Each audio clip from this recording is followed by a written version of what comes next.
Hindi lang basta panghihinalaan. Siya lang ang bagong dating dito sa lugar natin. Ibig sabihin, kung papatayin ko siya, wala nang masasakripisyong buhay. Eh bakit kayo? Hindi ko nga po alam kung kilala ko nga ba talaga kayo eh.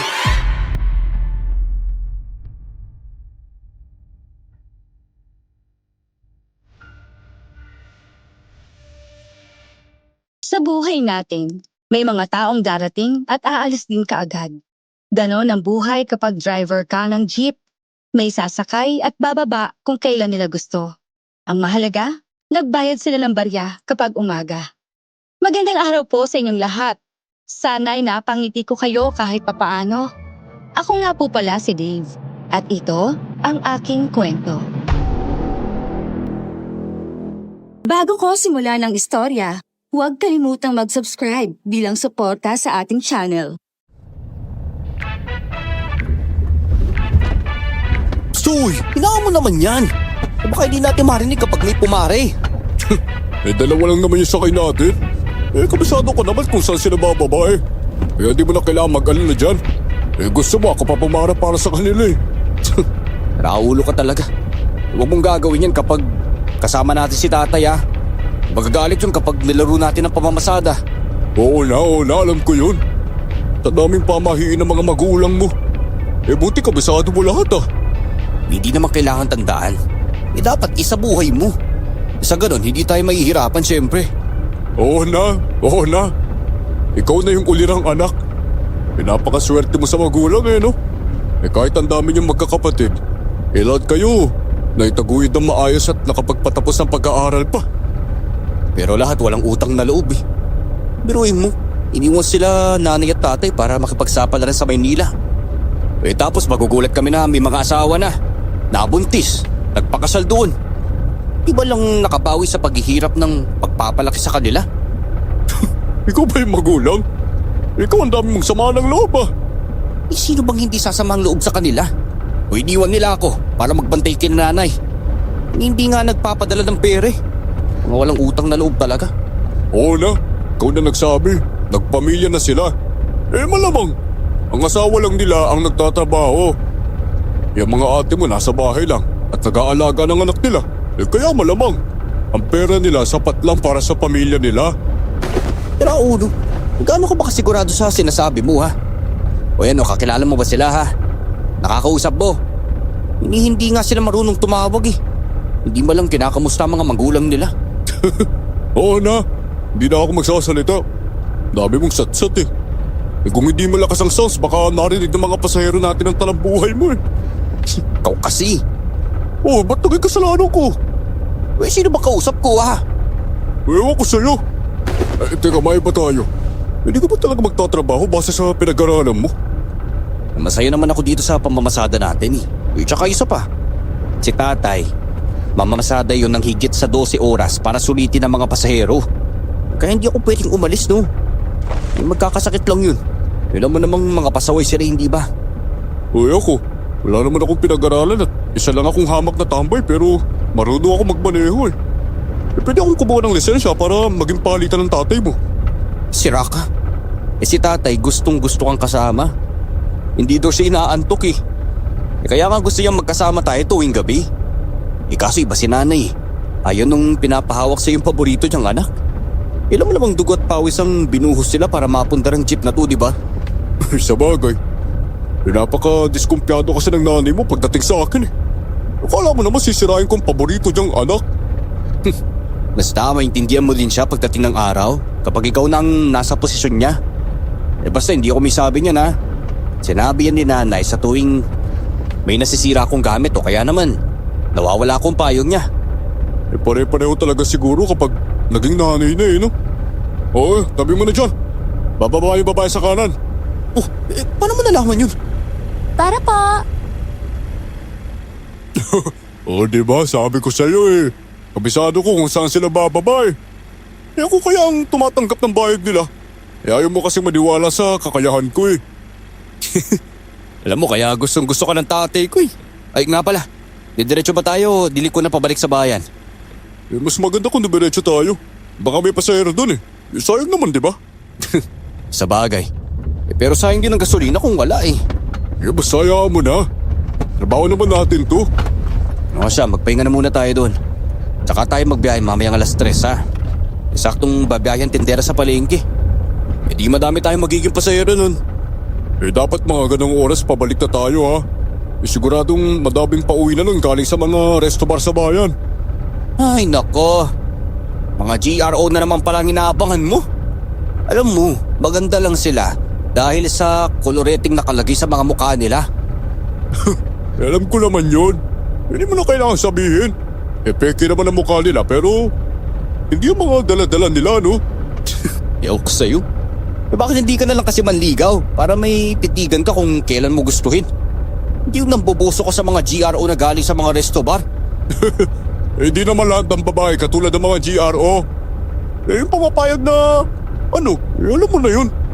Raulo, hindi na bunga ako sa kakaganyan mo. Nabiri ka. Bakit tayo mo pag-usapan ha? Uy, teka, huwag mo sabihing bakla ka. Aba ha? Uy, sira! Bakla ka dyan. Sadyang hindi lang ako komportableng pag-usapan ng mga ganyang bagay. Ang turo kasi ni nanay. Oo na.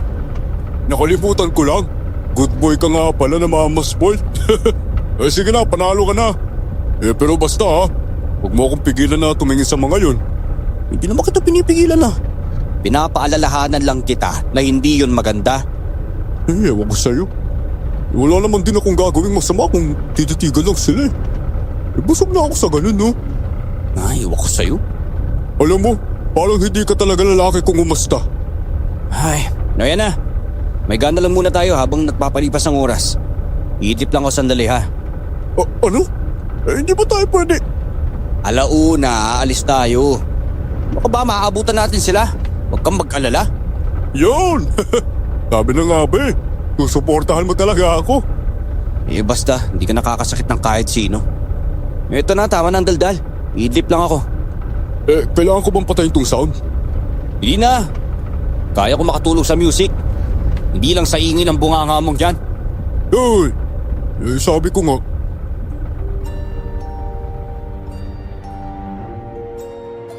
Tulad ng napag-usapan, umidlip lang ako ng kaunti at pumasada na ulit. Naging masaya ang aming sumunod na biyahe, lalo na dahil sa mga matatandang tendera sa palengke. Kinagigiliwan kasi nila ako at inuudyok ang ligawan ng kanilang mga apo. Gusto daw nila akong maging apo kasi napakasipag ko raw. Natatawa na lang ako habang si Alfred naman binibenta ang kanyang sarili. Maraming salamat sa paghatid sa amin ng ligtas apo. Mag-iingat ka sa pamamasada mo ha. Hihintayin kong sagot mo. Napakagwapong bata talaga. Sige po, mag-ingat din po kayo ha. Oy Lola, paano naman po ako? Anong lola? Hindi nga kita apo. Isa pa mukha akong bata para maging lola mo. Biro lang po. Mag-ingat po kayo sa pagtitinda po ninyo ha. Kami susundo sa inyo mamayang gabi. At tapos si tatay naman po mamayang tanghali. Kayo talaga? O bakit? Inarkila ko ba ang jeep ninyo? Hindi po. Pero hindi po ba ganun ang ginagawa ng apo? Kayo naman no? Huwag ka nga magbiro dyan, baka bukas na bukas din magpakasal kayo ng apo ko. Masama akong biruin ha. O, tabi mo na dyan. Dito na kami. Alam mo, plastic po din no? Ha? Ano sinasabi mo dyan? Kasi pagdating sa akin, ang sungit mo. Pero pagdating sa mga yan, ang giliw-giliw ko. Marunong ka naman palang tumawa at makipagburuan bakit ako hindi mo masawa yan ha? Ikaw kasi, sanay ka na sa akin habang ang mga alin na yon dapat pinakikisamahan. Ayoko naman magsumbong sila kila tatay no? Kapag nagsungit ako sa kanila, magulang ko lang ang pinahiya ako. Diyos, aminin mo na lang kasi na plastic ka. Taon naman, huwag ka na kasi magtampo. O sa ganito, ililibre na lang kita ng almusal mamaya. At saka sinunod ko naman ang gusto mo diba? Umaga tayong umalis dito. Tignan mo, hindi pa naglalabasan yung mga chikas mo. Ay, oo nga no. Bigla ko nakalimutan yun Ikaw kasi, nagsiselos ka kagad sa akin. May mga matatanda lang ang gusto ang ugali ko.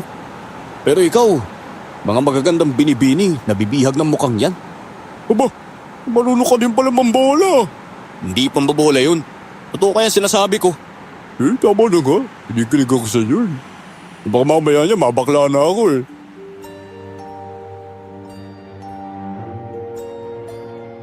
Natawa na lang ako sa sinabi ni Alfred at itinigil ang jeep sa paradahan. Malapit lang ito sa resto bar kung saan talamak ang mga GRO at mga foreigner na nagpupunta. Mga alas 3:30 na nang maglabasan ng mga tao mula roon. Kaya naman madaming sumakay sa amin pabalik sa mga baryo at sityo. Mahabang biyahe rin yon, kaya naman ang lahat ay natutulog habang nakasakay. O ano? Busog na busog ang mga mata mo ha. Ikaw naman. Misa lang naman to sa isang araw eh. Uy, huwag mo sabihin sa akin na nag-iipon ka para makabili ng isa sa kanila ha. Alam mo, masyado silang mahal. Kaya masasayang lang ang pera mo. Tsaka isa pa, masyado ka pang bata para sa kanila no? Uy! Nasa tamang edad naman ako. Tsaka hindi ako bibili ng babae no. Pwedeng manligaw sa kanila pero makawala akong pag-asa sa kanila eh. Mukhang mapipera ang mga nagugustuhan nila. Grabe ka. Ikakaiba talaga ang panlasa mo eh no? Tignan mo, may tsura ka naman. Bakit di ka nalang manligaw ng tipo mong babae? Alam mo, mga ganyang babae kasi minsan napagsawaan na ng ibang lalaki. Ano, maatim mo ba yun? Iba-ibang lalaki ang nakasama niya sa kama? Ano ka ba? Wala naman akong pakialam sa ganung nakaraan niya. Basta kapag kami na akin lang siya. Alam mo ba yung pakiramdam ko? Pakiramdam ko kasi ang mga katulad nilang babae parang kailangan ng tulong. Gusto kong maging tagapagligtas niya. Oo, sige nga. Sinong ililigtas mo sa mga yan? Wala pa.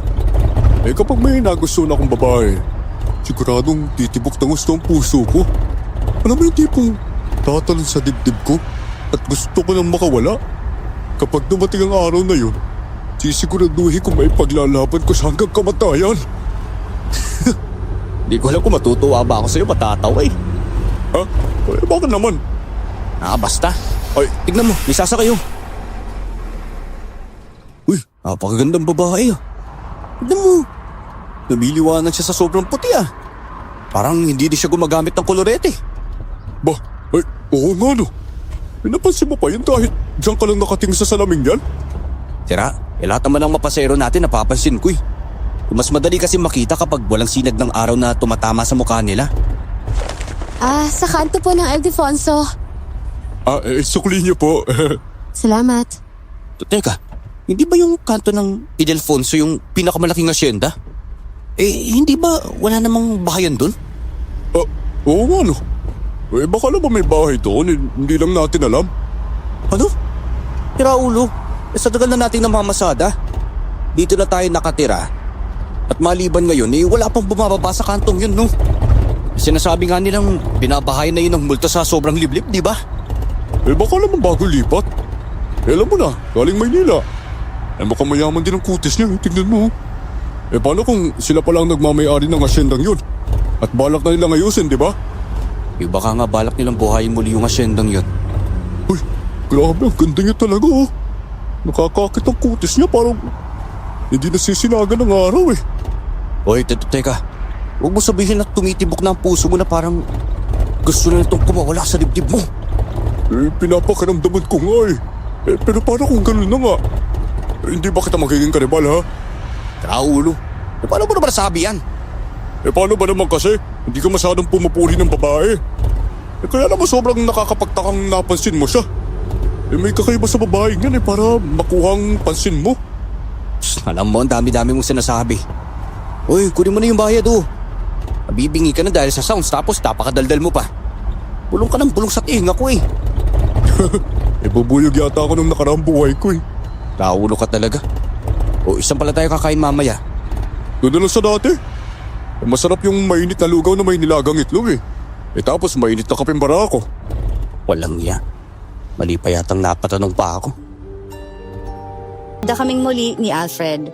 At sa pangalawang pagkakataon, sa parehong oras, naisakay namin ang magandang dalaga.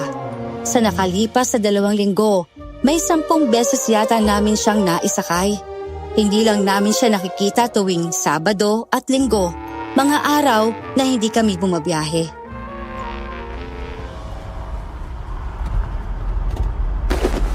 Huwag niyo na po sana akong ilipat sa ibang jeep Ay! Nakagulat ka naman. Bigla ka na nagsasalita eh. Tsaka isa pa. Bakit mo naman naisip na ililipat ka namin sa ibang jeep? Ganun po kasi sa Maynila eh. Kapag nag-iisa na ang sakay, ililipat nila sa ibang jeep. Wala ka na ba sa Maynila? Siguro bago ka pa lang dito sa lugar namin, no? Sa Manila ka pala galing?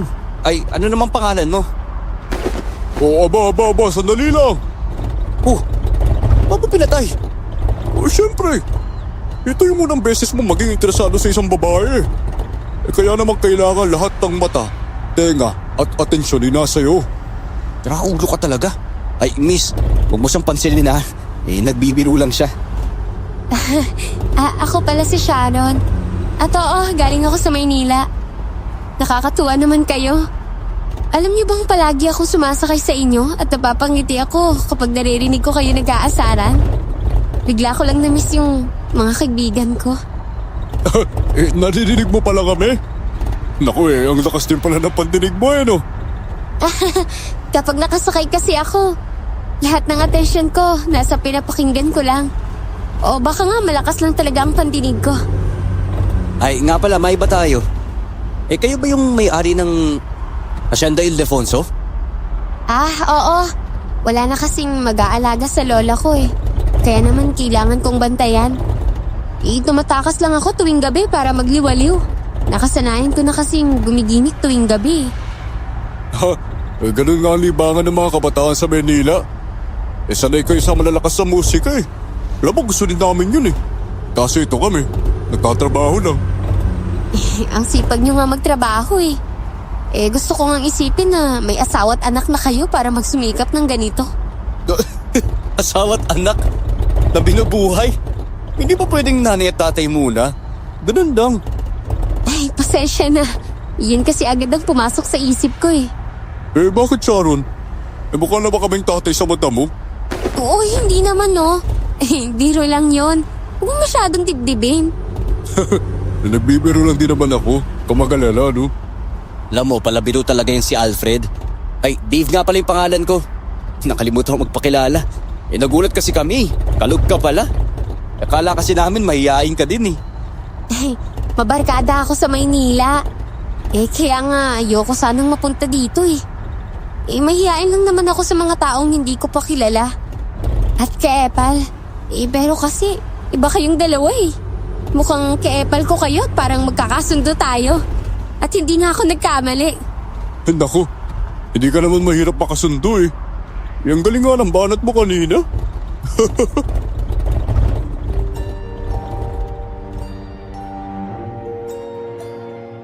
Kaming tatlo lang ang nasa loob ng jeep. Kaya naman wala kaming ibang ginawa kundi ang magkwentuhan. Biruan at minsan asaran pa na parang ang tagal na namin magkakilala. Pagdating sa kanto ng Ildefonso, tumigil kami saglit para hintayin makapasok sa loob ng hacienda si Sharon. Grabe no, ang saya niyang kasama. Nakalimutan kong pasero pala natin siya. Akala ko barkada lang natin. Nagkasundo kayo sa pakikinig ng mga music eh. Mahilig ka din sa mga ganun, di ba? Mas malakas nga ang tugtog dito sa jeep kapag tayong dalawa lang. Kaya nga. Nainganyo tuloy ako sumahay sa loob ng mga bar sa bayan. Bakit biglang siya na ngayon ang gusto mong makasama? Akala ko ba yung magagandang babaeng GRO at labas ang kaluluwa ang gusto mo ha? Bakit? Hindi pa pwedeng magbago ang isip. Teka, wag mo sabihin na gusto mo si Sharon ha?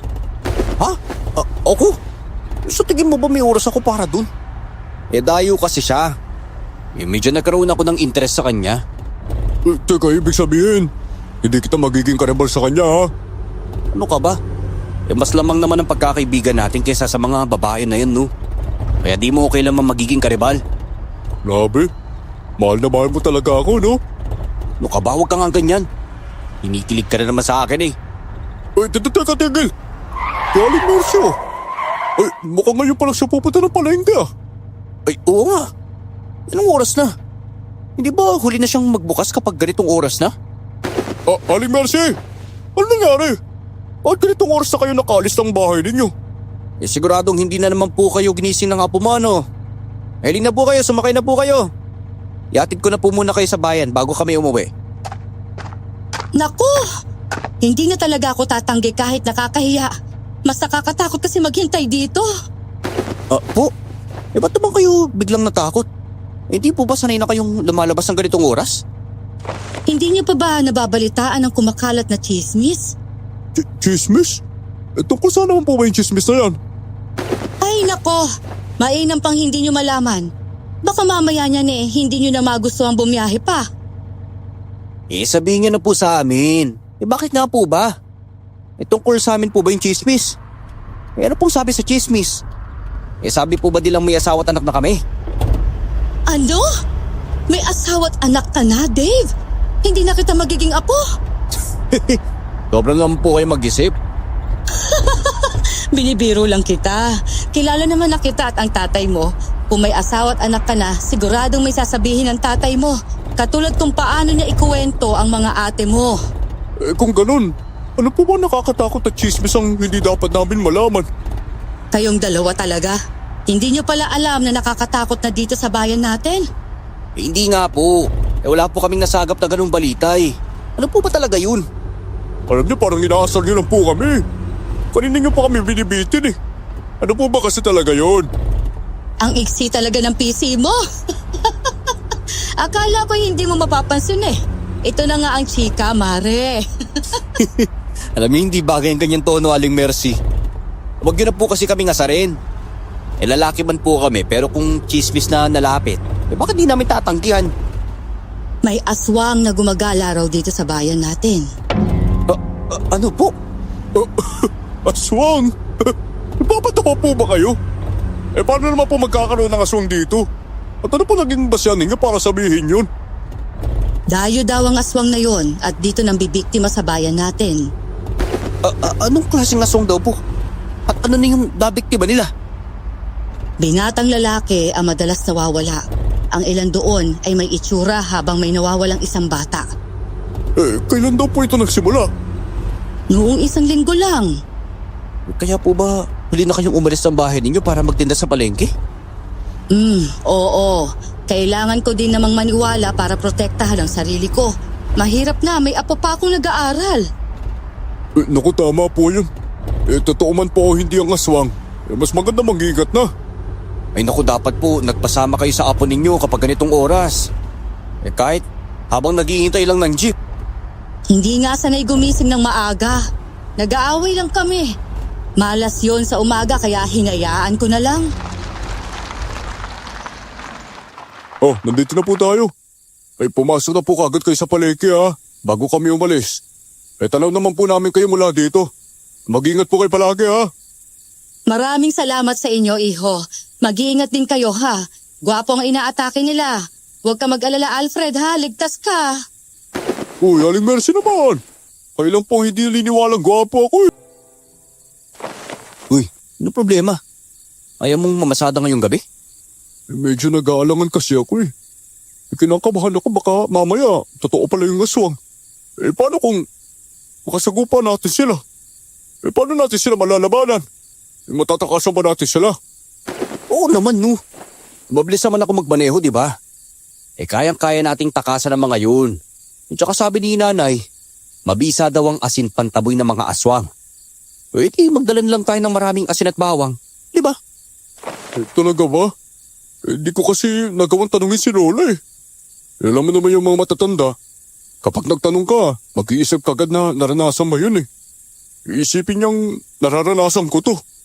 Napag-usapan naman namin nila nanay at tatay ang tungkol sa chismis na yun. May mga tao na daw na naghahanap sa dayang aswang. Sabi nila, posibleng tao ito sa araw. Kaya iniisa-isa ang mga bagong salta dito sa bayan.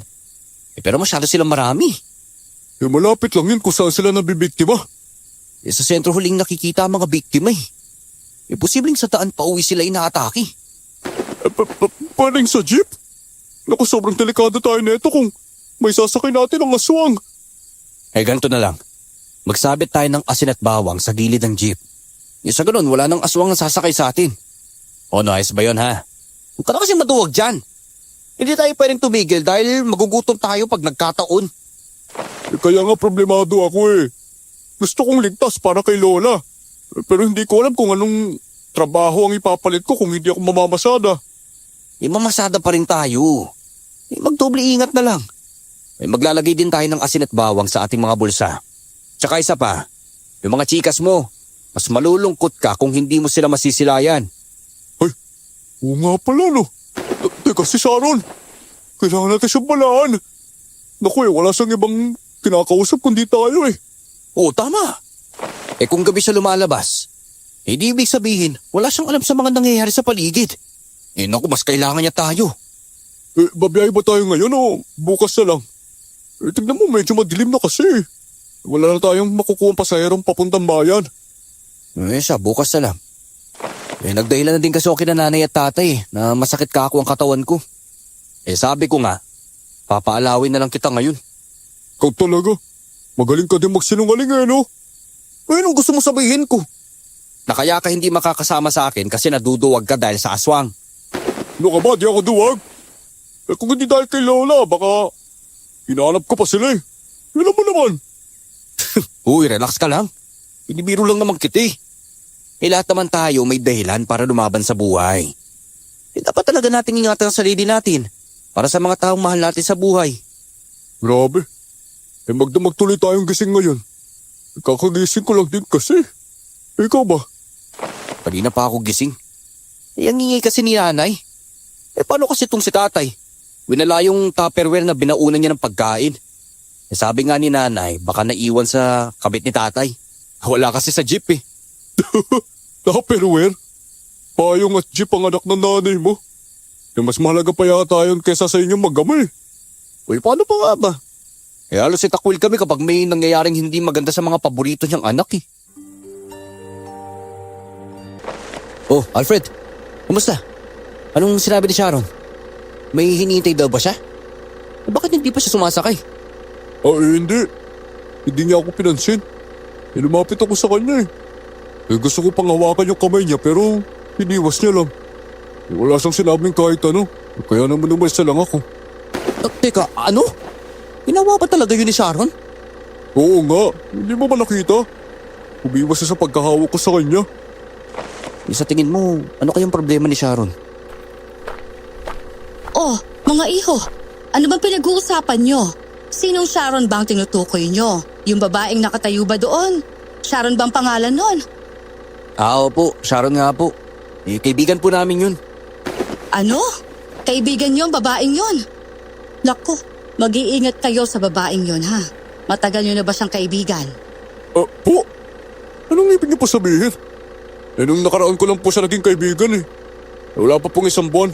Bakit po ba? Teka, tungkol po ba ito sa pinag-iinalaan ninyo? Hindi lang basta panghihinalaan. Siya lang ang bagong dating dito sa lugar natin. Sinasabi ng karamihan na siya daw ang aswang na kumukuha sa mga kalalakihang nawawala. Ano po? Kumukuha ng kalalakihan? Teka, sa itsura po na yun? Halata bang kumukuha siya ng mga lalaki? Mukhang hindi naman po totoo yung sinasabi po ninyo. Hindi niya kaya magbuhat ng kahit isang lalaki lang. Naku, alam nyo, maniwala kayo sa akin. Inimbestigahan na ng mga taong bayan kung sino mga dayo sa lugar natin.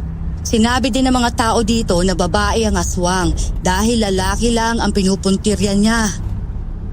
Ganun po ba? Pero hindi naman po ibig sabihin si Sharon kagad yun, no? May punto ka naman pero si Sharon lang o yung kaibigan yung babae ang nag-iisang dayong babae. Talaga po ba? Totoo po ba talaga yung sinasabi po ninyo? Hindi po ba gumagawa lang po kayo ng kwento? Yun ang sabi po sa inyo, baka gumagawa lang yun ng kwento. Nako iho, hindi ko ugaling gumawa ng kwento. Alam niyo yan, kayong dalawa ni Dave. Lahat ng mga nalalaman ko, mga totoo yun. Hindi basta chismis lang. May sapat na basihan ng mga pinaniniwalaan ko. Alam niyo ba, madami nang nawala. Kahit sa karatig baryo natin, may mga nawawala na rin. Alam mo bang sabi nila? Mga pumupunta daw sa resto bar ang mga biktima. At huli silang nakikita sa bayan.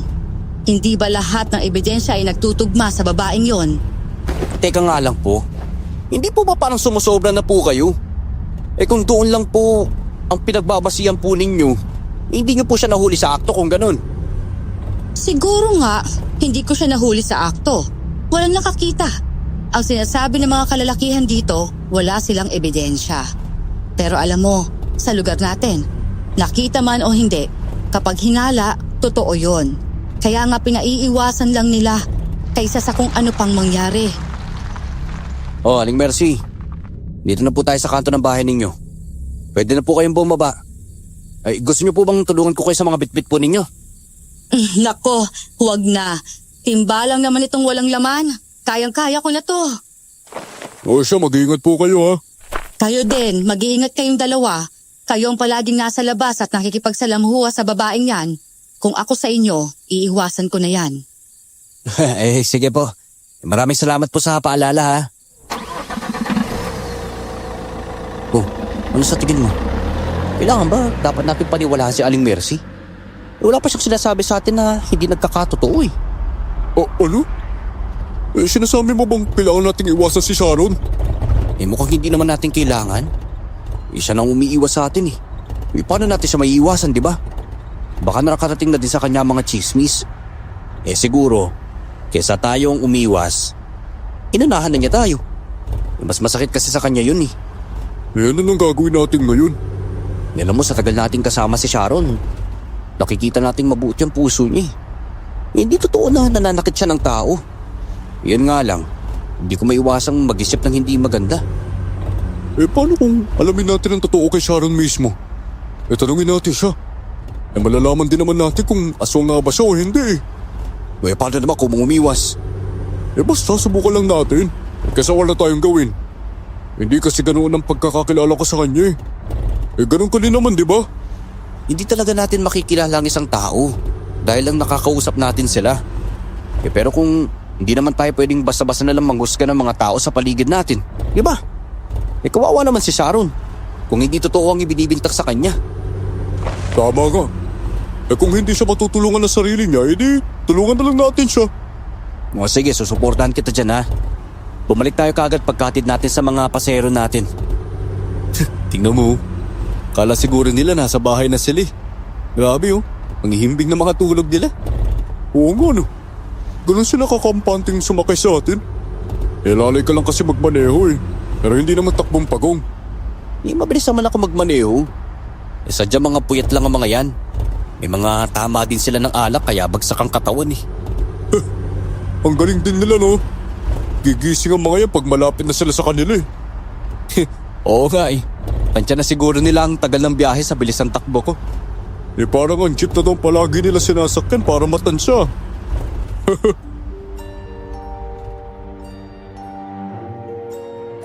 Kahit may bumabagabag sa isipan namin, hindi pa rin nawawala ang simpleng kwentuhan na may tawanan. Parte na siguro yun ng buhay naming dalawa. 6 lang naman ang sakay namin. Magbabarkada sila at nagkukwentuhan kanina. Maging sila ay takot sa mga kumakalat na chismis. Nang bumaba sila, agad akong umikot pabalik ng bayan. Mukhang walang masakyan si Sharon kaya nandoon pa rin sa kanto. Kaya naman pinarada muna namin ang sasakyan at sabay namin siyang pinuntahan. Nagulat pa siya nang makita kami. Yumuko siya at umatras na parang takot na takot.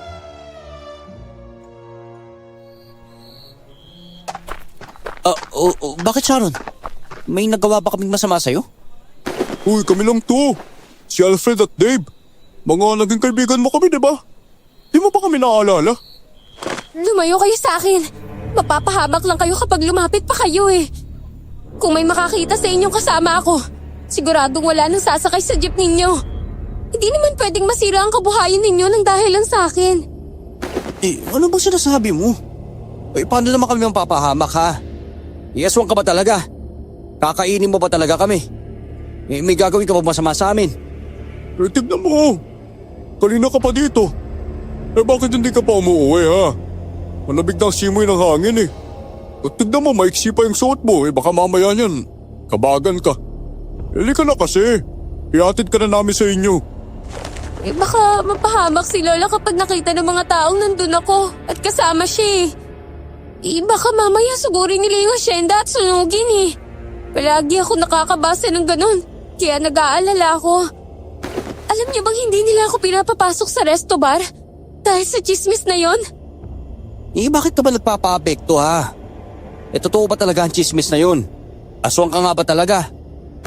Ano ba? Galing akong Maynila. Doon ako lumaki kaya sobrang puti ng kutis ko. Kasi inaalagaan ng mami ko. Eh pero hindi ibig sabihin nun na hindi na ako lumalabas at nagpapasikat ng araw, no? Kasalanan ko pa yun? Kasalanan ko bang pinatapon ako ni Papa dito para samahan si Lola at tumiwas sa barkada ko? Totoo ba yan ha? Hindi ka pa talaga nagsisinungaling sa amin. Eh bakit naman ako magsisinungaling? Wala naman akong mapapala kung gagawin ko yun eh. Hindi ako aswang. At hindi ako naniniwala sa kanila. Hindi pa nga ako nakakita ng isang aswang eh. Eh ganito na lang. Eh, bakit hindi mo subukang ipaliwanag yan sa mga tao humuhusgas ka sa'yo? Eh doon sa humarang sa'yo sa resto bar. Nagpaliwanag na ako. Eh, pero hindi naman nila ako pinakinggan. Paulit-ulit ako nagpaliwanag. Lahat ng sinabi ko. Pero walang nakinig sa akin. Sa ilang oras kong nandito, madami nang nakakakilala sa akin. Ang alam ko, malawak ang bayan na to. Kaya papaanong kilala nila akong lahat? Sinong nagpakalat ng mukha ko? At sinasabing aswang? Hindi namin alam eh. Sa loob ng isang buwan, madami kang nakakasabay sa jeep namin. Yung mga matatanda na palagi naming sakay, nakilala ka na din. Dahil sa pagiging malapit mo sa amin ni Dave. Kaya imposibleng hindi ka din makilala ng palagi naming sakay na pumupunta din sa bar. Yung mas naging mapagmatsyag din ng mga kabataan simula nang kumalat ng chismis eh. Alam mo, may mga tatay nang nagkaisa mag-imbestiga at magbahay-bahay. Kaya doon nila nalaman na ikaw ang nag-iisang dayong babae na nakatira doon sa malawak na asyenda. So kasalanan ko pa palang may asyenda ang magulang ko. Hindi mo naman siguro kasalanan. Pero hindi kasi natin mapipigilan ng ibang tao na mag-isip eh. Yung kailangan natin gawin ngayon, mapatunayan na hindi ka talaga aswang. Eh, paano natin gagawin yun? Paano ko masasabi sa ibang tao na hindi ako aswang? Hindi pa naman ako marunong makipag-usap sa iba eh. Oh, may naisip na ako. O ano? Ano naisip mo? Hindi ba puno ng bawang at asin ng jeep natin? Oh, anong gagawin natin? Di labas natin yung mga yun. Huwag natin itago para mapansin ng mga tao. Sabihin natin na ayaw ng mga aswang ng asin. At mas mabilis nating malalamang aswang kapag nagkaroon ng reaksyon sa asin. Oo nga no. Tama yung naisip mo ah. Tapos palagi nating isasakay si Sharon. Sa simpleng paraan na yun, di may papakita natin sa mga tao na hindi aswang si Sharon. Wow, ang galing! Ang talino mo pala, Alfred! Naku, hindi naman masyado. Naku, maraming salamat pala sa pagtulong niyo sa akin ha. Sa totoo lang, hindi ko na alam ang gagawin ko eh. Hindi ko alam kung uuwi ba ako o maghihintay na lang dito. Sino na maghihintayin mo? Yung totoong aswang. Nakakairita sila sobra eh, alam mo ba yun? Paano nila nagagawang manakit ng tao at ibibintang sa inosente? Buti hindi mo naisip na maglakad na lang. Sa taas ng tahong ko maglalakad ako pa uwi? Hindi ba nakakatawa yun? Ang sakit dun sa paa, no? Ayan, gimmick pa kasi.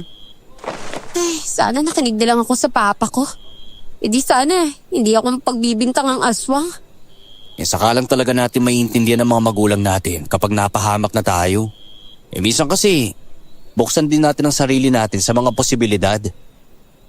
Gusto ko na tuloy umuwi ng Maynila. At humingi ng paumanhin kina mami at papa. Natatakot na ako eh. Ano ka ba?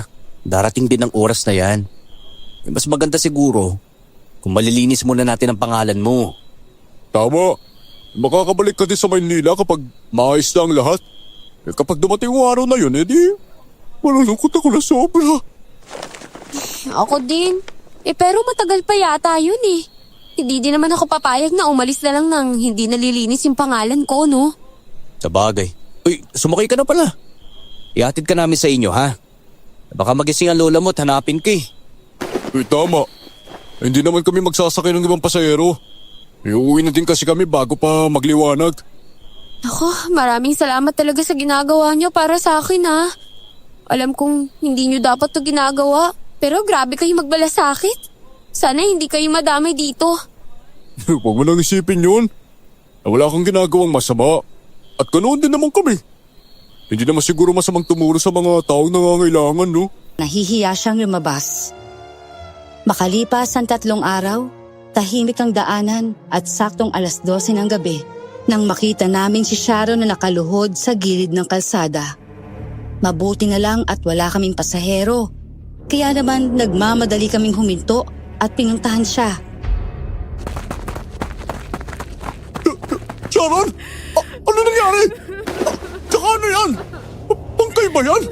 Bakit puno ka ng dugo? Ayos ka lang ba? Ano nangyari, sir? Teka, uminahon ka muna. Huwag kang umiyak, ha? Ikaw bang gumawa niya sa kanya? Sharon! Sharon, magsalita ka! Hindi! Hindi ako! Kung hindi ikaw, di sino? Sinong gumawa niya sa kanya? At bakit ang mga dugo niya nasa katawan mo, ha?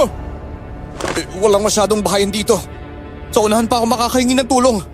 Pwede bang hintayin niyo muna ako dito, ha? Ano? Teka, iwan mo ko dito? Teka, sandali lang naman, Dave. Bago akong iwan. Basta samahan mo muna si Sharon. Hindi ka makakapagmaneho ng ayos, eh. Kaya ako nalang hihingi ng tulong, ha? Ano? Tatakbuhin ko na lang. Tatakbo na lang ako para humingi ng tulong. Teka, ano ba? Huminahon ka nga. Grabe ni pangangatog ng tuhod mo, eh. Kulang na lang maihikat sa salawan mo. Ano ba kinakatakot mo, ha? Si Sharon! Teka, sabihin mo ka sa akin. Aswang ba siya, ha? Hindi importante yan sa ngayon. May taong kailangan ng tulong. Yun ang kailangan natin asikasuhin. Paano kung tayo naman nasaktan niya? Ano ka ba kung sasaktan tayo ni Sharon? Eh di kanina pa yun. Pero tignan mo. Umiiyak lang siya at mukhang nag-aalala. Dave, Alfred, anong pinag-uusapan niyo? Pwede niyo ba ako pasakayin? Tulungan niyo ako buhatin siya papasok sa loob ng jeep. Dalhin natin siya sa ospital. Sige. Pero ayos ka lang naman, di ba? Oo. Medyo mahinahon na si Sharon, pero bakas pa rin ang pag-aalala sa mata niya. Binuhat namin ni Alfred ang lalaking sugatan. Agad kong pinaharurot ang jeep papunta sa ospital. Pagdating doon, ay agad din namang inasikaso. Kinausap din ng ibang nurse si Sharon habang kami naman nakabantay lang sa nangyayari. Ilang sandali ay bumalik na sa amin si Sharon. Puno pa din ng pag-aalala ang mukha niya. Pasensya na talaga. Hindi ko akalain na mangyayari to sa akin. Sa amin. Salamat sa pagtulong niyo sa akin, ha. Namadala siya dito. Ay, ayos lang yun. Ikaw, ayos ka lang ba, ha? Ano ba kasi nangyari sa'yo, ha? At bakit duguan ka? At saka, sino ba yung lalaking yun? Uy, Sharon. Ikaw ba ang gumawa nun sa kanya, ha? Ha? Hindi ko magagawa yun sa tatay ko. Ano? Teka, tatay mo yun? Oo. Ilang araw na siyang nandito dahil kay Lola. Balak na naming bumalik ng Maynila, eh. Pero nalaman niya ang chismis. Gusto niyang linisin ang pangalan ko, kaya lumapit kami sa mga albularyo. Nagbayad ng malaki ang tatay ko para makapagturo yun sa amin. Hanggang sa nalaman namin kung sino ang tunay na aswang. Ay hindi, nalaman ng tatay ko. Siya lang ang nakakaalam. At hindi na sinabi sa akin para hindi ko naisipin pa. Teka, di ibig sabihin, ang aswang ang gumawa niyan sa kanya? Yung aswang ang dahilan. Ano? Eh kung nakaharap niyo na ang albularyo, sana doon na natin siya dinala. Hindi magagamot ng mga doktor ang sugat mula sa mga aswang. Hindi yun mula sa aswang. Ang sugat ni Papa ay dahil sa saksak ko. Ano? Sinaksak mo ang tatay mo? Wala ka sa ng boses mo. Hindi ako kriminal. Hindi ko sinasadya yun. Teka, ano ba kasi talagang nangyari, ha? Paano mo nasaksak ang tatay mo? Pinapatigil na niya si Papa sa mga ginagawa niya. Madami pa silang pinagtalunan na hindi ko na naiintindihan. Hanggang sa nilitik niya si Papa. Nagtatakbo ako para humingi ng tulong. Kaso wala namang tao at bahayan sa paligid. Kaya umuwi ako sa bahay. Nakita ko ang kutsilyo, saka sinubukan ko siyang saksakin. Kaso mabilis siyang kumilos, kaya naman si Papa ang nasaksak ko. Ano? May dugo na sa harapan niya pero tumakas pa siya. Anong klaseng aswang yun? Tumakas lang siya dahil marinig niyang may paparating. Nakita mo ba saan yung tawang aswang ha? Hindi. Aswang nga ang itsura niya na makita ko. Sa tingin ko, isa siyang babae. Yung babae nga yun ha, yung sa sinasabi ni Aling Mercy. Pero sa tingin mo ba, dayo lang siya dito sa lugar? Mukhang hindi eh. Rabang magkakilala na sila ng tatay ko. Paano mo naman nasabi yun? Kasi sinabi ni Papa na tigilan niya na to at huwag nang idamay ang anak niya. Sinabi pa niyang hindi niya kami tatantanan kahit anong henerasyon pa man ang dumating. Ano? Di, obses ang aswang na yun sa tatay mo? Mukhang hindi naman. Kasi bakit madaming nawawalang kalalakihan? Kung ang tatay niyang habol lang, hindi ba dapat sa Maynila siya pumunta? Sa tingin ko, masyadong mataas ang tingin niya sa sarili niya. Iniisip niya sigurong makakakit niya lahat ng kalalakihan. May narinig na akong katutubong kwento tungkol sa ganung uri ng babae. Grabe naman, nakakakilabot naman yun. Kanina ka pa nga natatakot eh. Napansin ko yung panginginig ng kamay mo kanina habang kausap si Dave. Sa dami ng dugo sa katawan at mukha ko, akala mo naman kinagat ko siya. Malay ko ba? Mahirap na eh. Nag-iingat lang naman ako.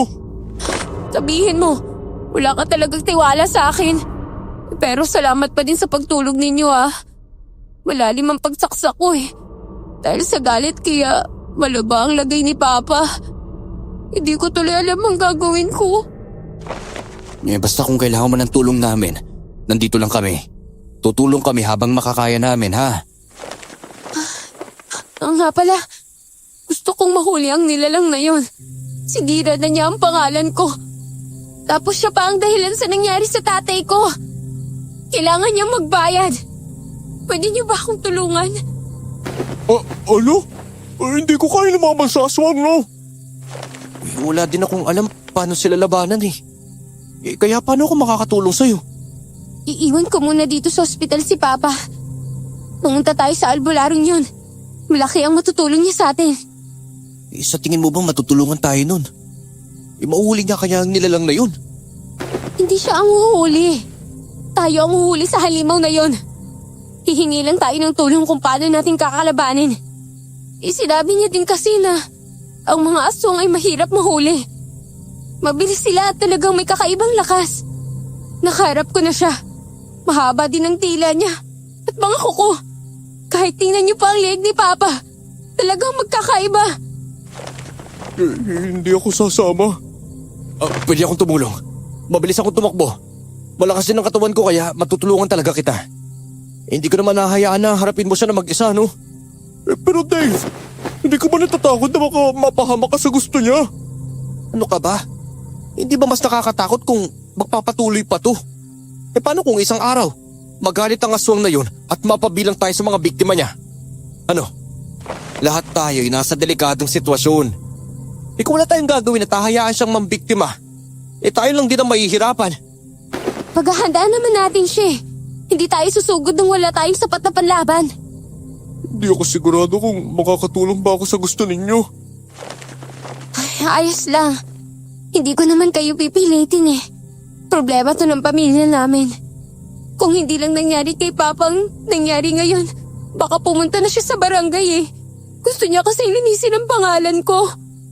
Basta sabihin mo lang kami kung anong kailangan mo ha? At kung kailan mo balak umpisahan yan.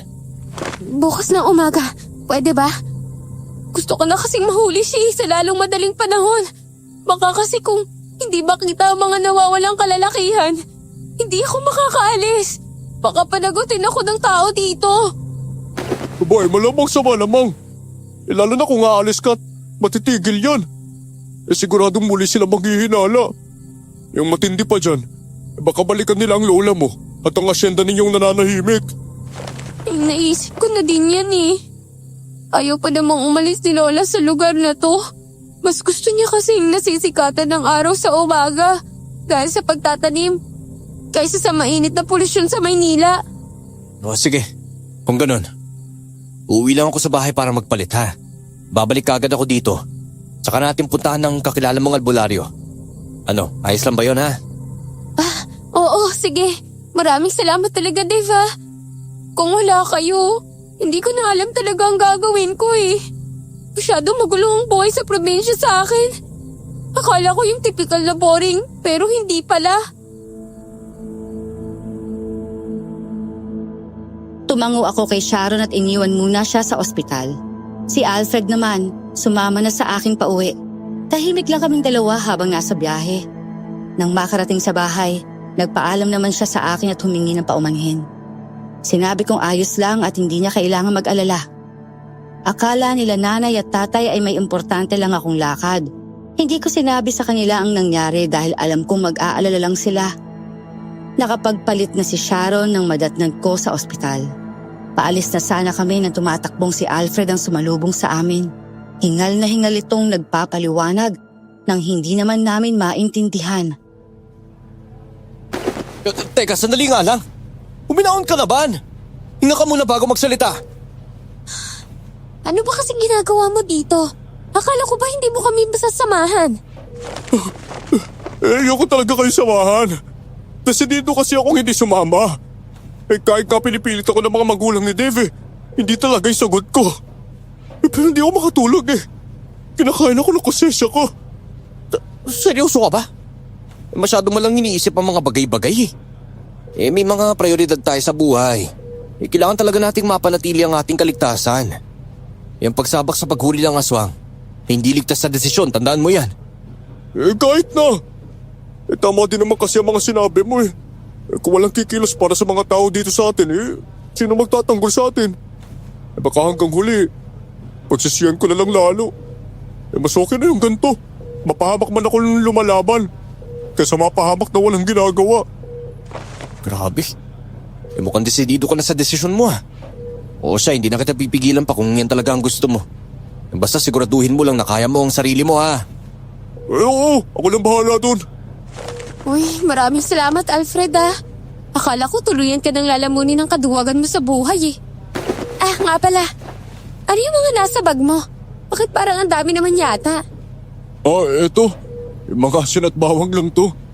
Yung sabi kasi ni Dave, takot daw ang mga aswang dito nagdala na din ako ng madaming pagkain kung sakaling hindi pa tayo umuwi. Basta mahalaga, hindi tayo magugutom syempre. Teka, ano to? Bakit may stethoscope ka? Kasi magpapanik ako kapag nahimatay ka tapos hindi ko marinig ang tibok ng puso mo. Di ba mas mabilis maririnig yan sa pamamagitan nito? Kaya naman dinala ko na para maiwasan yun. Maraming salamat talaga sa ginagawa ninyo Hindi ko alam kung paano ko kayo pasasalamatan. Tandaan nyo, kahit anong mangyari, malaki ang pagkakautang ko sa inyo.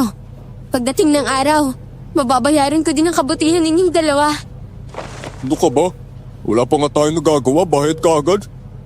Kapag buhay. Oy! Hindi naman tayo mamamatay, ano ka ba? Raulo, ang sinasabi ko, ililibre mo na lang kami sa masarap na kainan pagkatapos ng lahat ng to.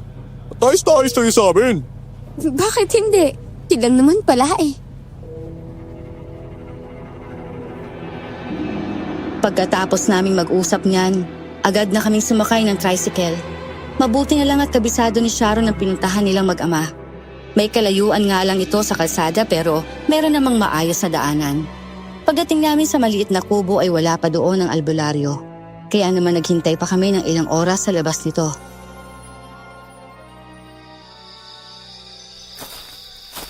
Ay, nako, mga ihot-iha. Kanina pa ba kayo dito, ha? Ay, naku, pagpasensya nyo na ako. Ako'y galing pa sa taas ng bundok. Naghahanap kasi ako ng halamang gamot. Dinamihan ko na para pang matagalan. Magandang araw ho, Lolo Narciso. Naalala niyo po ba ako? Ako po yung kasama ng lalaki kahapon. Tatay ko po siya. Magandang araw din po. Kumusta po kayo? Ako po pala si Alfred. Ay, naku, magandang araw din sa inyo. Ay, abay, iha. Natatandaan kita. Oy, nga pala, kamusta ng tatay mo? Naayos ba ang problema niya? Hindi po May nangyari po kasi sa kanya. Ano? Ano nangyari sa kanya? Sinaktan ba siya ng kausapin niya ito? Teka, sandali nga lang. Pumasok kayo sa loob at doon natin pag-usapan ang lahat ng yan. Ay, naku po. Sabi ko naman kasi sa kanya umalis na lang kayong mag-ama ng lihim. Sana hindi na niya binalik ang anak niya dito. Dahil magagalit talaga yon. Ikaw ba namang pinangakuan tapos hindi ito napad? Teka, ano pong sinasabi po ninyo? Teka, ano? Wala kayong alam sa nangyari. Ay, naku, nagkamali ako. Pasensya na. Bakit pala kayo napunta dito, ha? Ano bang kailangan ninyong malaman sa akin? Alam ko pong ayaw ng tatay kong malaman ko ang lahat tungkol dito. Pero hindi ko na po kayang manahimik lang Nakikita ko pong may nangyayaring kakaiba at nasisira po ang pangalan ko sa mga tao. Hindi po ako nagpunta dito para sa ganyang bagay. Sa totoo lang po, gusto ko na pong umalis at tumakas pero natatakot akong maging mali ang desisyon kong yun. Ay, kung gano'n, anong balak ninyong gawin, ha? Ang hulihin po siya. Kung hindi niyo masabi sa amin dahil sa prinsipyo niyo, ayaw din po sabihin ng tatay ko. Siguro naman po kung aswang na po mismo ang tatanungin ko, sasabihin niyo naman po sa akin ang totoo, di ba? Naku po hindi ligtas ang gusto mong mangyari. Hindi naman po talaga ligtas dito Simula po nang dumating ako sa lugar na to, hindi na po ako naging ligtas. Pero, kilala niyo ba kung sino ang haharapin ninyo, ha? Sa totoo lang po, hindi po Kaya nga po kami nandito sa inyo Gusto po naming malaman. At kung saan namin siya makikita, paano po namin siya mapapatigil sa ginagawa niyang kalokohan? Ganito kasi yan. Mandarangkal ang nilalang. Nakakaharapin ninyo. Aswang sila na may pambihirang kakayahan. Meron naman siguro kayong ideya sa mga katulad nila, hindi ba? Opo. Sabihin niyo lang po sa amin kung saan namin siya makikita. At kung paano po namin siya mahahanap. O siya, dahil kasama mo mga kalalakihan na yan, hindi na kayo mahihirapang hanapin siya. Dahil siya mismo ang haharang sa inyo sa daan. Lalo na sa hating gabi. Pagkatapos po, ano pong gagawin namin? Naku, mag-iingat lang kayo. Lalo na ang parte ng dibdib ninyo, leeg, at ang mga bahagi ng katawan na madaling maubusan ng dugo. Dahil kung hindi, yun ang ikakamatay ninyo. Kailangan talaga ng higit na dobling pag-iingat dito. Lalo na kung wala kayong sapat na kakayahang umiwas. Ay, naku, mabilis po akong kumilos. Siguro naman po, kaya ko maiwasan yun kung sakali. Ay, wag mo rin maliitin ang kakayahan ng isang aswang. Ang sabi niya po, mahilig siya sa gwapong lalaki. Hindi ibig sabihin, kami pong kahinaan niya. Tama. Kami po ang kalakasan at kahinaan niya. Ha? Teka, sandali nga, Apollo. Hindi po ba ako gwapo sa paningin po ninyo? Ha? Teka, nasa na nga ba ako? Ano nga ba yung sinasabi ko kanina? Susubukan ko po siyang mapaibig. Ano? Sandali lang, diba? Baka naman nagpapadalos-dalos ka lang. Huminahon ka nga muna. Hindi naman natin ang pag-usapan yan Kung gusto natin siyang mahuli, kailangan nating sumugal. Kung hindi tayo susugal, di tayo lang din ang mahihirapan. Basta ibigin na lang natin ang lahat para mahuli siya. Teka, sandali lang naman. Hindi ka marunong mambola ng babae, no? Kaya siguradong hindi mo mapapaibig yon. Sira, hindi ko naman kailangan ang bole. Mukha ko pa lang, mapapaibig ko na siya, no? Sa bagay, may punto ka naman. Sa bagay. Hindi delikado ang ganong paraan. Makatotohanan pa.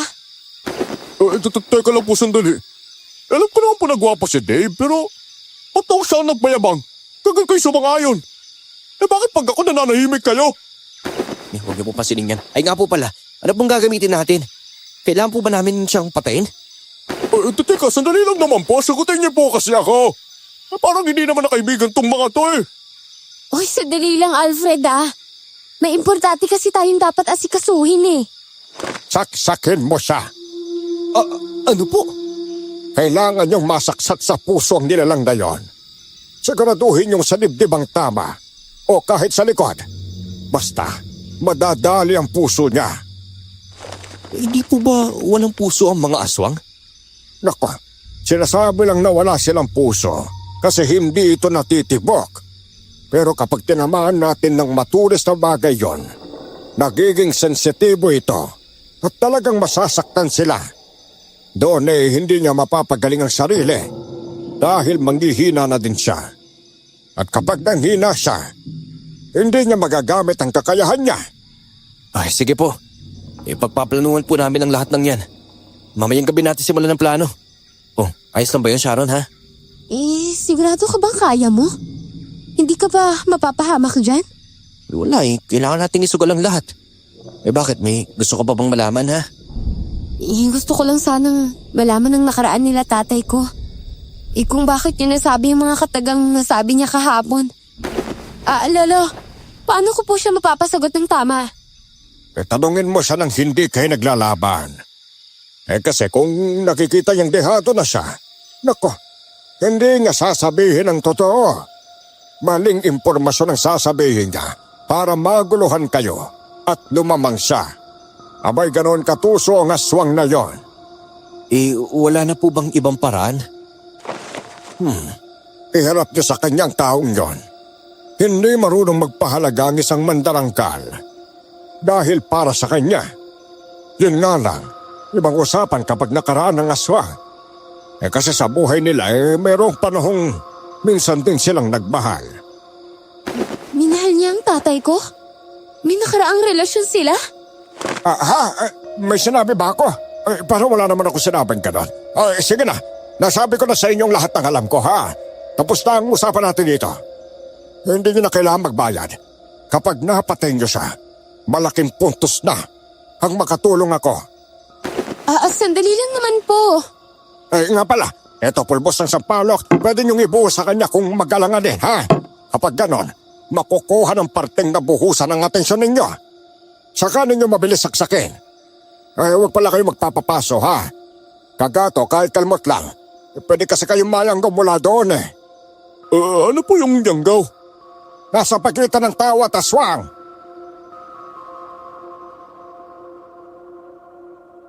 Lahat kami nagulat doon. Nang sapat na ang impormasyong alam namin, nagpasya na kaming umalis para ihanda ang aming sarili. Magalang at puno ng pasasalamat kaming nagpaalam kay Lolo Narciso. Mabait siya at talagang may paninindigan. Hindi niya kasi nagawang ipaalam sa amin kung anong alam niya sa ama ni Sharon.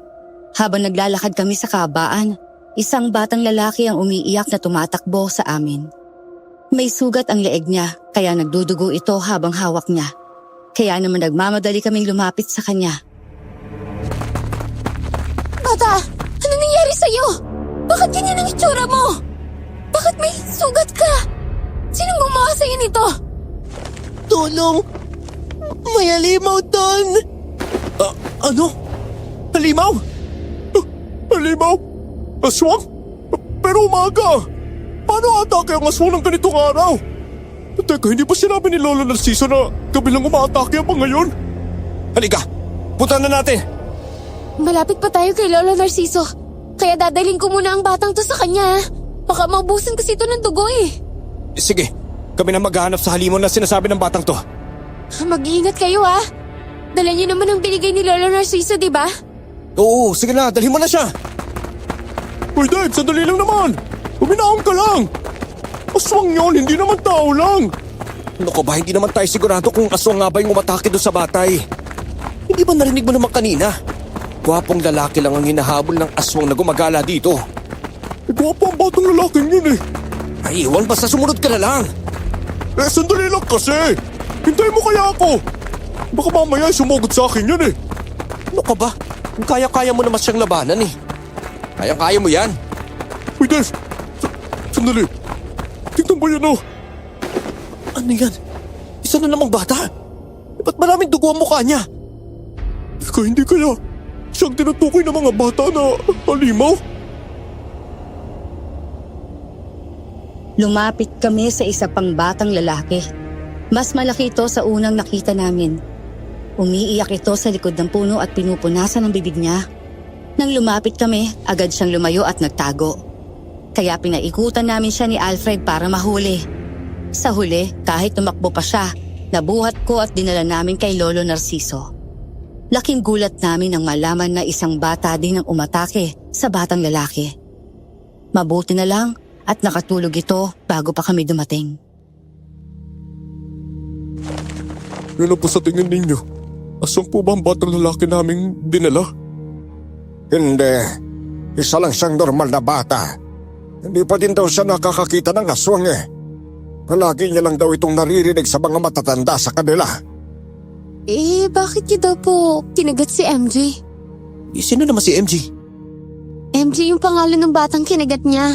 Yung natutulog dun sa loob. Nakausap namin siya kanina eh. Pagkatapos niyang uminom ng salabat na gawa ni Lolo Narciso. Oo nga po. Bakit niya daw po kinagat si MJ na umiinom ng salaba? So, ibunganga mo. Pinapahaba mo pa eh. Naantok na nga ako eh. Gusto ko nang umuwi. Ganito. Naglalaro daw sila. Hanggang sa nagkapikunan na. Nasar nitong si MJ ang kalaro niya. Kaya nandisik daw ang mata. Hindi ba may mga tingin ng bata na parang nandilisik? Tapos sinabi daw ni MJ na aswang daw itong isa. Di ayon. Na sobrang inis ginagat siya. Walang matandang umawat kaya napadiin din ang kagat. Kaya naman pala. Naku, hindi talaga ligtas ngayon na mag-usap sa harap ng bata. Kung anong naririnig nila, akala nila, basta na lang para gayahin eh. Nasa kaya ang magulang nila? Bakit hindi mo lang sila binabantayan habang naglalaro? Ang sabi ni MJ, lola na lang daw ang mayroon siya. Hinahayaan na siya nitong maglaro basta babalik sa bahay bago kumain. Kaya nung tumakbo siya palayo ng bahay nila para hindi na mag-alala ang lola niya. Paano namang hindi mag-aalala kung hindi siya uuwi? Baka mas malala pa ang nangyari kung hindi natin siya nakasalubong at dinala dito. Paano kung magkaroon siya ng rabies dahil sa kagat ng isa pang bata? Maayos ka namang nalinis ang sugat ni MJ. Ang ipinainom kong salabat may kakayahang maglinis ng katawan at ilayo sa mga impeksyon. Kaya hindi nyo na kailangan mag-alala tungkol sa kanila. Ano pong gagawin natin yan? Iuwi po ba natin siya sa kanila? Pareho silang nakatulog eh. Itong isa, nalinisan ko na at wala ng dugo. Kanina pa siya umiiyak kaya siguro napagod na. Mas maganda ko usapin ko muna ang mga magulang nila. Naku, mas maganda nga po kung ganun. May iwasan ng away kung may tagapamagitan. Kaya nga gusto kong hingin ang tulong ninyo. Ay, oo naman po. Paano po ba kami makakatulong sa gagawin ninyo? Sabay nating sabihan ng mga magulang. Kung mag-away sila, nandiyan kayo para umawat.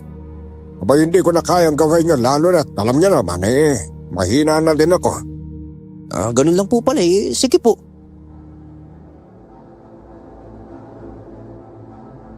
Si Alfred ang iniwan namin sa bahay para magbantay sa mga bata. Sabay kami lumabas at itinuro sa amin ang bahay ng isang bata. Ang batang nakahagat ay humingi ng paumanhin. Inamin nilang naging pabaya sila dahil nag-uusap sila tungkol sa aswang sa harap ng bata. Habang ang kausap naman ni Lolo Narciso na matanda ay nagwawala. Naintindihan naman ng kabilang panig ang pag-aalala ng lolo. Lalo na at mahal na mahal niya ito. Sa huli, nagkapatawaran sila dahil na rin sa pagpapakumbaba ng kabilang panig. Ligtas na nakauwi ang mga bata. Habang kami, inaalog pa din sa tricycle habang pauwi kahit sobrang antok na. Hating gabi namin na pag-usapan ng lahat. Nakalatag ang aming mga plano at yon ang aming susundin.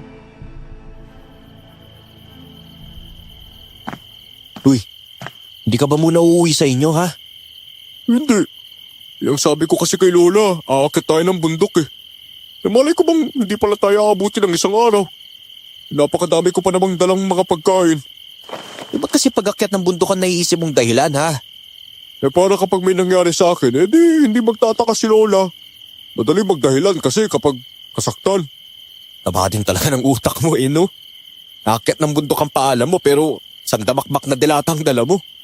Sino nga aakyat ng bundok ng ganyang kabigat ang pasan? Ako pa lang. O bakit?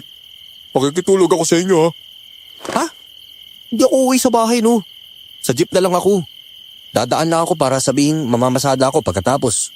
Doon ako matutulog. Wala kasing abala kapag nasa jeep tayo mamamahinga eh. Paano naman kung atakihin tayo ng aswang habang namamahinga sa jeep? No ka ba, naisip ko na yan. Kaya plano kong sa malayo iparada ang jeep. Hindi natin kailangan hanapin siya. Raulo ka talaga? Hindi mo naman kailangan mag-alala kasi. Ako lang ang pakay nun. Oo na, ikaw lang gwapo. Pero alam na ba ni Sharon ang plano mo? Oo? Nag-usap kayo ni Sharon nang hindi ako kasali? Taksil ka! Raulo, kanina yun habang naglalakad kami para kausapin yung mga magulang ng kumagat kay MJ.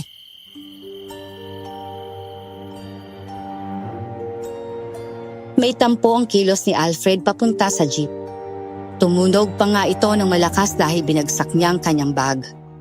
Kaya naman nagmamadali akong pumunta sa bahay para harangan si nanay. Sigurado kasing lalabas yun kahit sa simpleng tunog lang. Hindi nga ako nagkamali. Sinabi kong tinignan ko lang at tinapik ng kaunti. Naniwala naman sila kaya hindi na lumabas.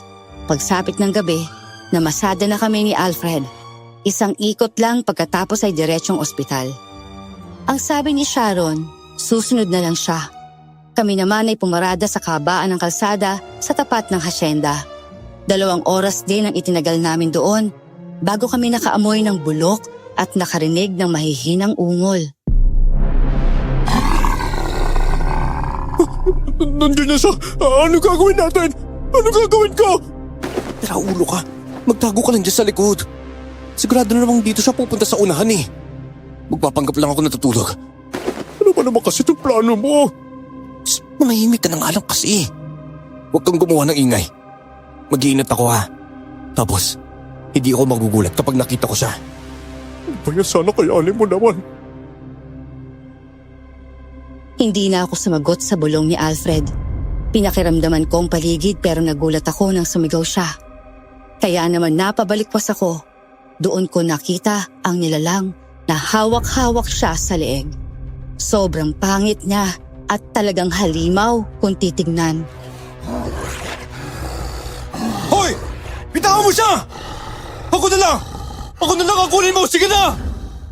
Anong plano nyo? Bakit nyo ginagawa ito? Ha? Wala kaming plano. Mukha pa kaming nagpaplano ha? Narinig ko. Narinig ko kayo sa malayo. Dave! Sinasabi ko naman sa'yo eh! Ako ang punta ng mga katulad nila! Bakit mo kasi kinalimutan na malakas ang pagdinig ng mga katulad nila ha? Uy, malay ko ba? Nawala sa isip ko eh! Hoy!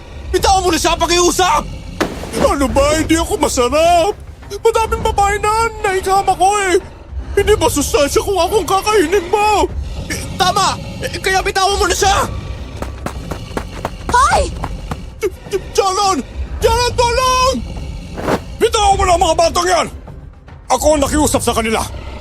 Alam kong hindi ka lalabas kung hindi ako gagawa ng plano! Ano? Teka, anong nangyayari dito? Ano ba, manimik ka na lang, Alfred? Huwag ka nang pamalag. Huwag nang mabait ka, pwede ba? Bitawan mo na siya.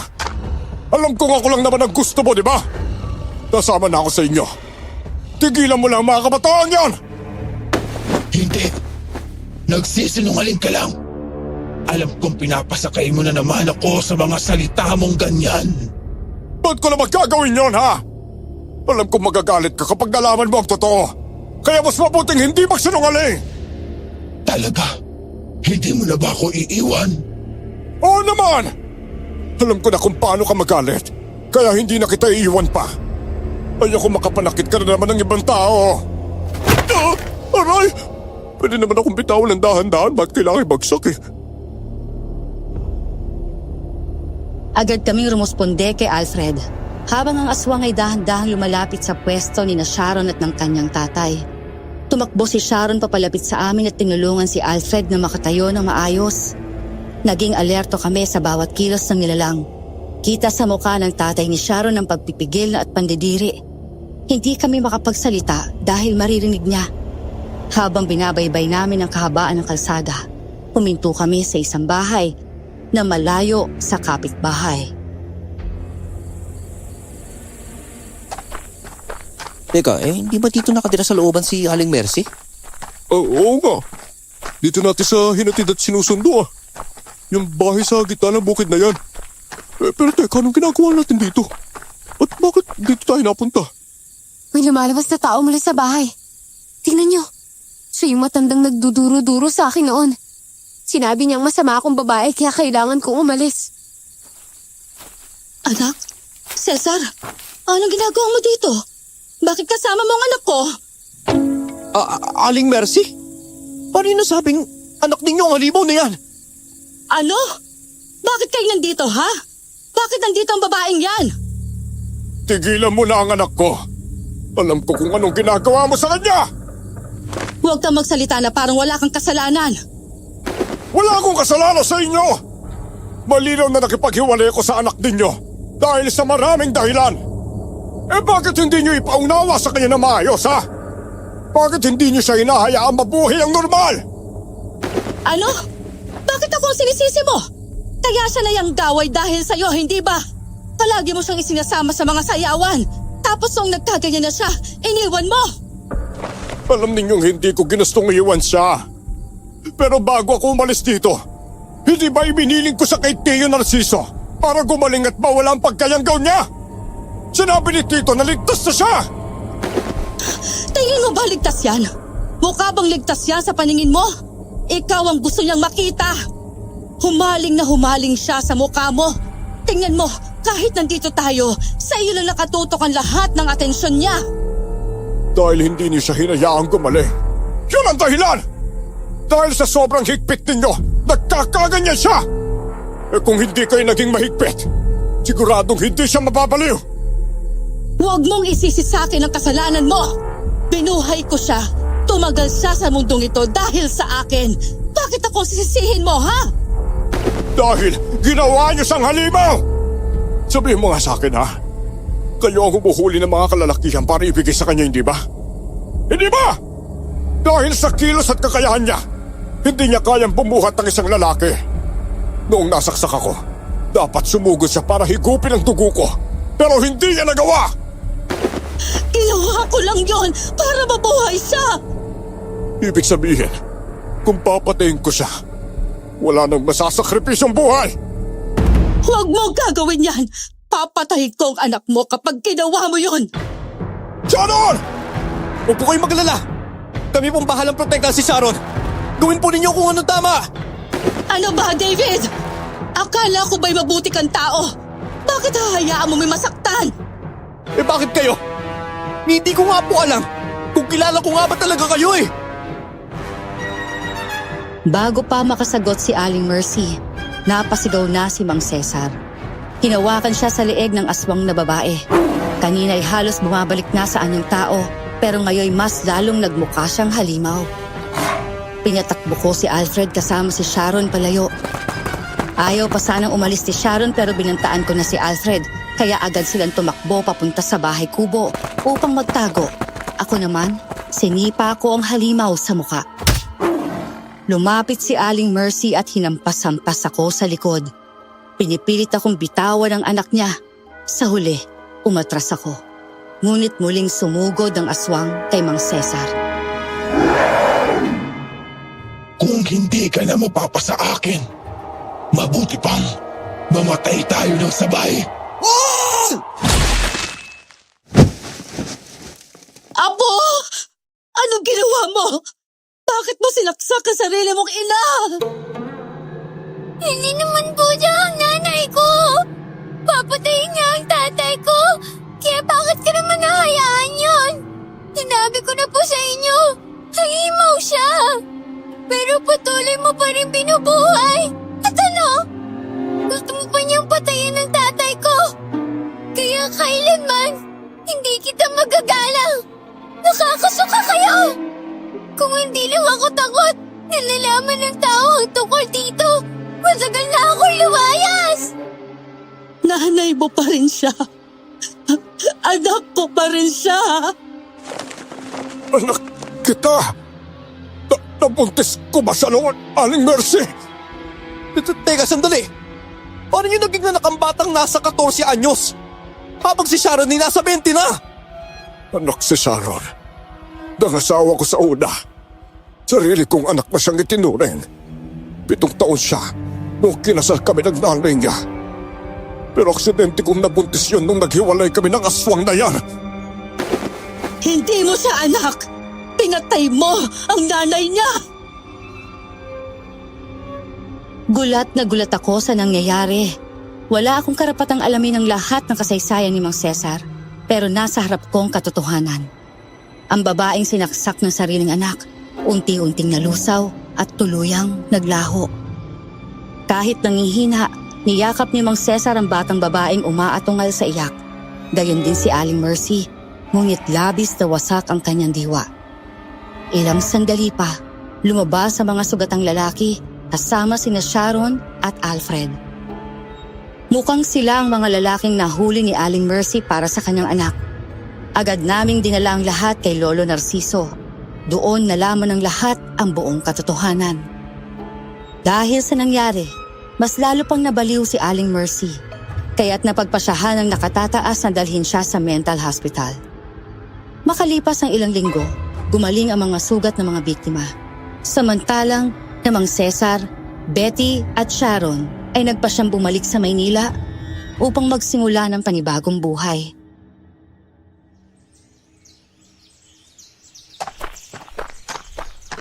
Paano? Hanggang dito na lang ha?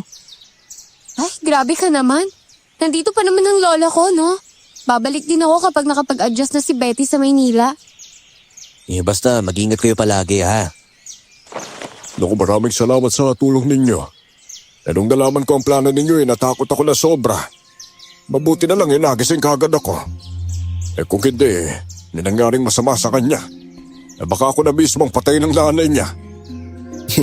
Tumulong lang po kami dahil yun ang tama. Sa halip na maging masayang bakasyon niya dito napasama pa tuloy. Ay, ano ka ba? Mabilis ko lang naman makakalimutan ng mga masasamang bagay Mas tumatatak sa akin ng mga magaganda. Bakit? May maganda pa nangyari sa'yo dito? Oo, yung makilala ko kasing gwapo mo. Nagtawanan kami dahil sa sinabi ni Sharon kay Alfred. Kinikilig naman sa tuwa ito. Hinatid namin sila gamit ang aming jeep sa Pantalan. Hindi pa sana sila uuwi. Gusto pa sana nila magtagal hanggang makahanap ng caretaker sa asyenda. Ngunit palaging nananaginip ng masama ang batang si Betty. Kaya't kinailangan ng agarang gamutan sa Maynila. Kaya kami muna ang bahalang tumingin sa asyenda at bantayan ang lola nilang masigasig sa pagtatanim. Sobrang ganda sa loob nito. Para kang nasa isang paraiso, puno ng iba't ibang halaman at bulaklak. Kaya naman tuwang-tuwa si nanay habang nandoon. Patuloy kaming namamasada ni Alfred habang ang lola niya ay masayang kasama ni nanay sa asyenda. Kinalimutan namin ang masamang alaala dahil mas importante ang mag-ipon ng magagandang bagay. Mga alaala ng pagkakaibigan, tapang at pagmamahalan. Lubos na gumagalang, Dave.